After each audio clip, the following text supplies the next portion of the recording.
Hey guys, how's it going? Coming at you from place away from home.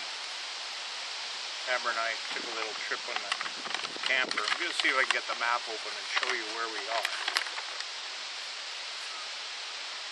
Amber had never been here, so she decided to I just want to do it. Okay. Might have to film it though.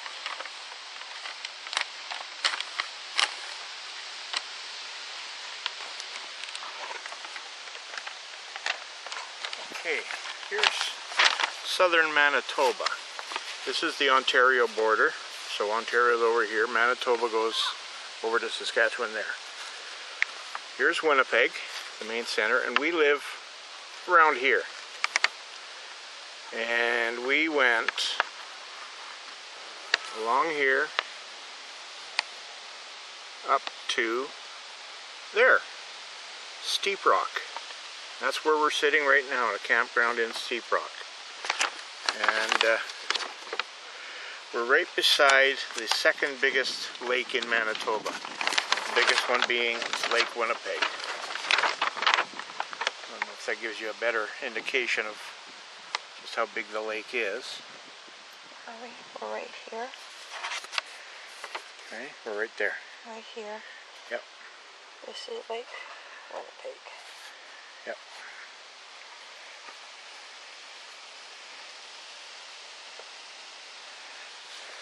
And because of our vast expanse, you can see how big Manitoba is, but because of its climate and everything, the majority of the populated area is the southern quarter, or southern 20%.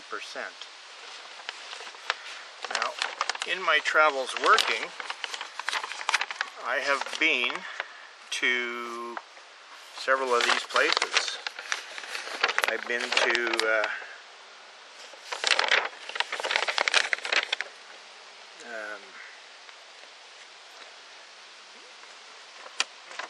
on this east side,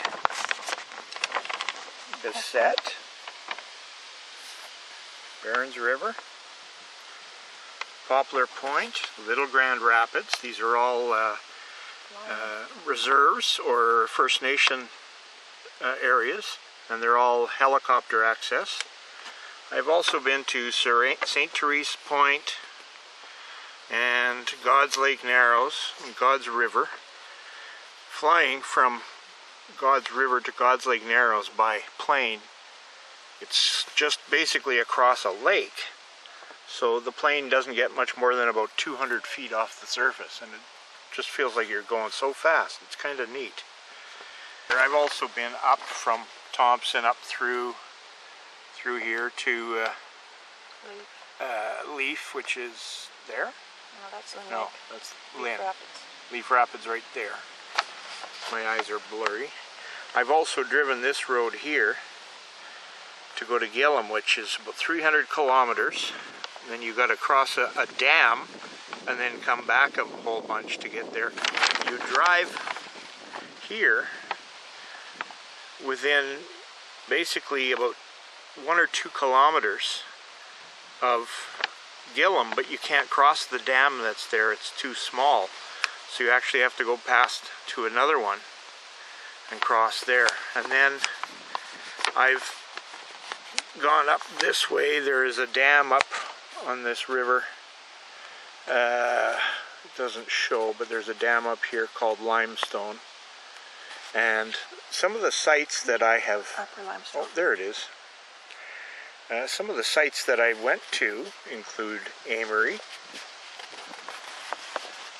Thibodaux, Back, and Chesney. Now these sites had microwave towers that were serviced by diesels, and that's how the only way they could get power there. And this is all muskeg up here. And a few years back, the tower at Chesney, which is about a 500 or 600 foot tower, a couple of the guy wires actually snapped and the tower fell and took out the two buildings that were there. And these are like those construction trailers on skids that were taken up there and put up on concrete,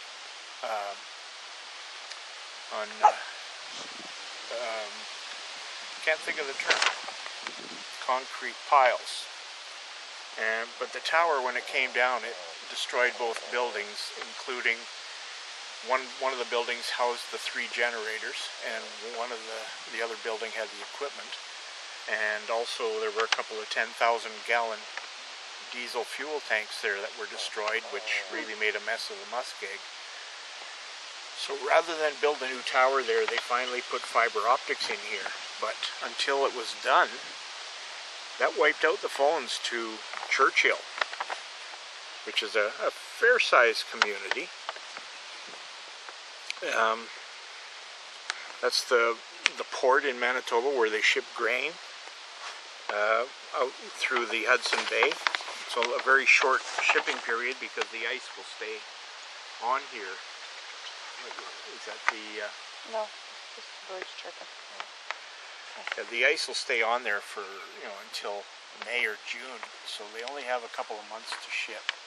And that port's been there for a long time. Plus I've been all through these other areas. Anyway, getting back to what I'm doing here. I'm having a little holiday, and I'm doing a slightly delayed mail call. So the reason I showed you the map was where we are, but also for you, Neil, Dan Electro. You know where this is coming from. The mail got here the other day. We got it and threw it in the camper, and I'm doing it now. It's kind of like doing it on remote. But I can tell it's from you. And one thing I want to ask is that really your proper address? Like if I mailed something to you by what you put on your envelope, it would get to you? There's nothing to identify a house number or a box number? Never seen an address like that. Very unusual. But let's carry on. Do the mail call.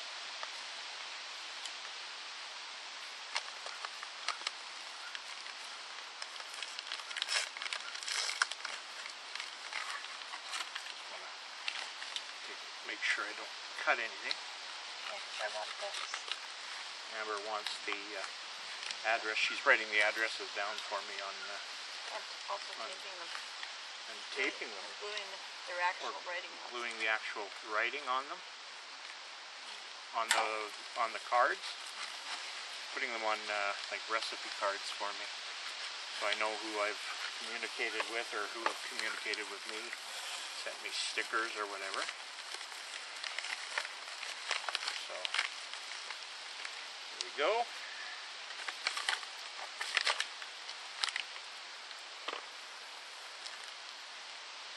And of course we got the, as we refer to it, as the church key. That's what myself and my friends all used to call them. So thanks for that. That's going to be kept in our camper actually, so it'll be traveling with us. That's cool. And the other thing here is your sticker. Now I can't show putting your sticker on because obviously my cabinet is a couple 100 kilometers away, which If I drove at the speed limit, it would take us like 17 months to get there, I think. There's the sticker, and Dan Electro 68. Neil, appreciate it. And I keep saying that I'm getting my stickers organized.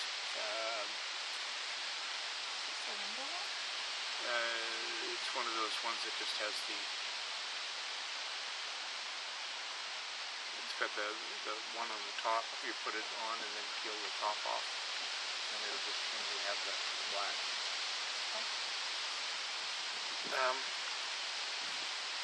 I have designed a sticker in my head. Now I just have to get the artwork ready to actually be used, and I've actually got 3 or 4 designs, so I got to draw them roughly, and then Amber and I'll decide. She'll help me figure out which one looks best, and then we'll get them made. Because I owe stickers to several people now. Cecil, Rick Fix, I owe you a sticker. I also got one from Bridge Chev Truck. I appreciate those. And of course we've kept your addresses, so you guys are going to get them. And I want to give another a shout out to HPR. Welcome back, bud. We missed you. We understand you wanting to take a break from filming, but you could have at least left the channel up, and then we could have gone and watched through your back videos and that. But whatever. Because you had some good videos on there that I referred to a couple of times. A couple of little girls in the campsite next door. And one of them's talking to us through the door in the camper. Reminds us of AJ's daughters, the way they're playing. Yeah, beautiful weather. Almost cloudless here. It's incredible. Got some cloud. Yeah, yesterday was brutal. We had winds that were really moving the camper. I think they said it was like 40, 41 kilometers an hour, but I think it was closer to something like Mach 1.5 because it was really moving the trailer around.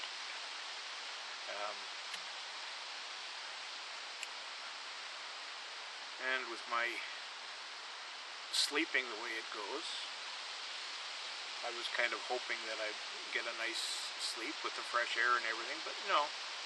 I was still up till, well actually I did go to sleep a bit earlier. I was likely asleep by 2:30 or 3, so actually maybe it did work.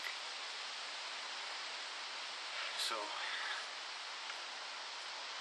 not much going on, just a bit of relaxing. A couple of days, did a little bit of geocaching earlier today. The 2 paparazzis here aren't being nice with the dog next door. They're barking and screaming at him. So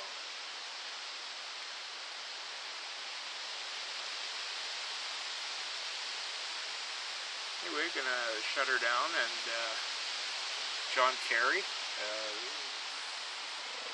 those parts are gonna look nice, and I've done rattle can Rust-Oleum on parts before. Here they go, the neighbor's dog is out.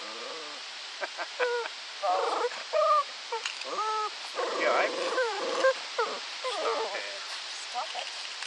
I think they want to play it. I think maybe they think that's crew. Big like crew, kind of brown. They're going away because of you. So, yeah, back to John Kerry there. Nice. I've worked with powder-coated parts before. Nothing that I've ever had done. And my experience is it looks nice. Painting, you do it right, it works nice. With me, my opinion anyway is with the Rust-Oleum, you before you handle it too much, you really want it to let it dry for like days, if not weeks, out in the, you can even put it in the sun and let the sun kind of bake it a little bit. Let it cure really good, because although it does dry to the touch, it does seem to be a little soft for a short time. I think that's kind of like enamel. It used to dry or something. I can't remember. But I've done a lot of parts with Rust-Oleum paint, and I've had those last just as long as the powder coating, and like you say, it's a lot cheaper. And if it rusts, it's under the car, and you can get under there and shoot it a little bit again if you have to, or take it apart again in a few years. It all depends on what you got to do.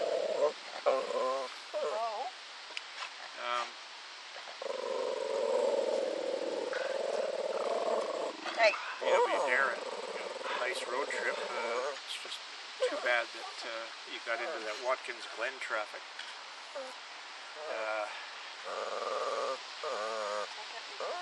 Which kind of sucks. You didn't get to Pizzer's party, but sometimes these things happen. You tend to push things to the end like that, and you don't really leave room for error or breakdowns or anything. Having to stop for a meal, and that's unfortunately what happens. And I've done that. Luckily, most of the time I've arrived, quite late, or fashionably late, as I call it. But that's a long way to drive to miss it, unfortunately. I think maybe being a drag racer, what confused you is having to turn the corners, and maybe the length of time you had to pay attention. Because drag racers, when they're driving, 10-15 seconds, they don't have to pay attention anymore. So that could have been part of it too.